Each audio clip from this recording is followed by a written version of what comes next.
আসসালামু আলাইকুম জান্নাত আপু। ওয়ালাইকুম আসসালাম। আমার নাম সিদরাতুল মোহনা। আমি আমার বাবা মায়ের একমাত্র মেয়ে। আমার আর কোনো ভাই বা বোন নেই। সময়টা ছিল 2024-এর সেপ্টেম্বর মাসের 4 তারিখ।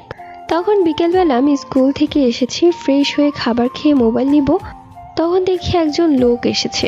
তারপর আমার বাবা বলছে, তুমি ঘরে যাও। তো আমিও আমার ঘরে চলে যাই। কিছুক্ষণ পরেই আমার মা এসে আমাকে বলছে, মোহনা, তুমি এই শাড়ি পরে রেডি হয়ে যাও। আমি তখন বললাম, কেন মা? মা তখন বলল, এমনি পরো তো।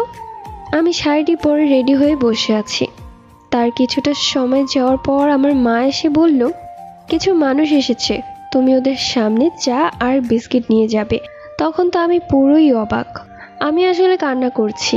তোমরা আমাকে না জানিয়ে কিসের জন্য এটা করলে? তারপর মা বলছে, সমস্যা নেই, তুমি যাও ওদের সামনে। তোমার যদি পছন্দ না হয় তাহলে আমরা তোমাকে জোর করব না।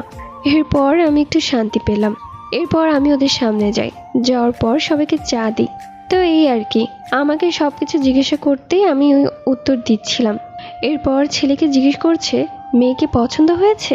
ও কিছুই বলে না, ছেলে মুচকি মুচকি হাসছে। তারপর বলছে, মেয়েকে রুমে নিয়ে যান। আমিও রুমে চলে আসি। এরপর আমাকে ছেলের বোন এসে জিজ্ঞাসা করছে, তোমার কি আমার ভাইকে পছন্দ হয়েছে? আমি তো চুপ, কিছুই বলি না। সত্যি বলতে আমার অনেক পছন্দ হয়েছে। তারপর আমি বললাম।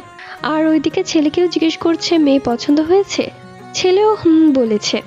যাই হোক, এরপর একটা রুমের মধ্যে ছেলেকে পাঠানো হয়, মানে আমাদের কিছু কথা বলার জন্য।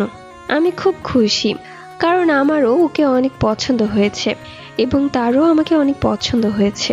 তো যাই হোক, এর কিছুদিন পর আমাদের পারিবারিকভাবে একটু সামান্য আয়োজন করে বিয়ে হয়েছে। বিয়ে হয়ে যাওয়ার পর আমি আমার শ্বশুর বাড়িতে চলে যাই। আর হ্যাঁ, আমার শ্বশুর বাড়িতে কেউ নেই, মানে আমার শ্বশুর শাশুড়ি অনেক বছর আগেই মারা গেছেন। আমার হাজবেন্ড আর তার একটা ভাই আর একটা বড় বোন আছে। ওদের দুজনের বিয়ে হয়ে গেছে। শুধুমাত্র আমার হাজবেন্ডেরই বাকি ছিল। আমার হাজবেন্ডের বিয়ে হয়ে গেছে এখন। যে যার সংসার নিয়ে আলাদা থাকে। তো এরপর আমার হাজবেন্ড আমাকে অনেক বেশি ভালোবাসে, অনেক বেশি কেয়ার করে, যা বলার মতো না। আমাকে তো কোনো কাজই করতে দিত না, উল্টো সে আমাকে সব কাজ করে দিত।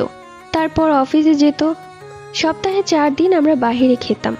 সে আমাকে অনেক ভালোবাসতো, যা আমি প্রকাশ করতে পারবো না। তো আর কি, আমার বিয়ের যখন 2 মাস হয় তখন হঠাৎ করে আমার মাথা ঘুরিয়ে পড়ে যায়। তারপর আমার হাজবেন্ড দেখে আমাকে বিছানায় শুইয়ে দেয়। যখন আমি একটু সুস্থ তখন আমাকে নিয়ে ডাক্তারের কাছে যায়। পরবর্তী গল্প পার্ট 2-তে।